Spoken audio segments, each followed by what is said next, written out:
Маја, мора да кажам дека и на стилистите не им е лесно.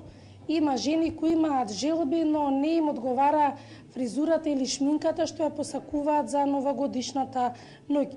Затоа како навистина треба да изгледаме, да бидеме убави, привлечни и посебни во ноќта кога ќе ја дочекаме 2015 година, разговараме со стилистот Дадар. Што се посакуваат жените и како ви оди, нели, разбирањето, сепак жените и не се така едноставни? Точно да, жените се навистина комплексни, воопшто не се едноставни како што кажавте и самите. Меѓутоа, благодарение на нашето искуство и умешноста и професионализмот во работата во моја студио Дадар, секако дека се разбираме убаво и на лесен начин.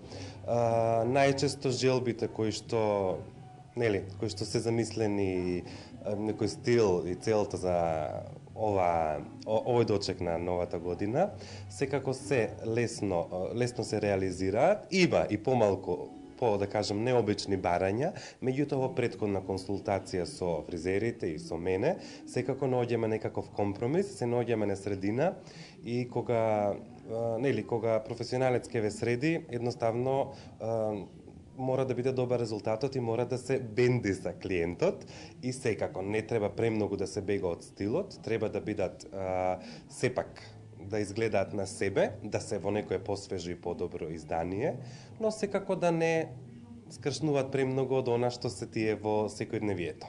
Што е мода и ве, што како совет би им предложиле на жените? Појаки шминки, какви фризури ќе бидат оваа година, која боја на шминка? Оваа година, како и неколку години наназад, во најмодерно е да кажам здравиот изглед, тоест добрата кондиција на кожата и на косата. Секако треба претходат некои третмани за нега, грижа и разубавување и освежување, а за самата ноќ е лесно кога ви е во добра кондиција кожата и косата, едноставно фенирање, помалку да кажеме природни кадрици или, како што ги кажуваат, таласи, или природен нашминкан изглед, да кажеме појак кармен е доста актуелен овој период посебно. А мојот совет би бил за оваа година да се фокусираат да ја одберат најдобрата црта.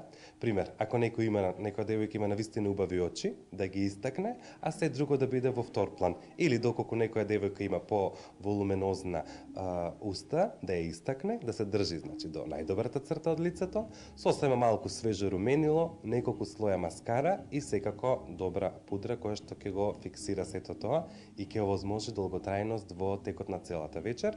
Кога станува збор за фризурите, во мода се сосема едноставни, попрактични, да кажам, природни, полусобрани, сосема необавезни, така да кажам помалку полелеави фризури. Не се во мода некои премногу класични, освен ако не одговара на некој одреден стайлинг. Еве да кажеме пример, ако една девојка е појако нашминкана и има посвечена вечерна тоалета, може да има едно сосема едноставно репче кое што ќе даде полесен и поедноставен изглед.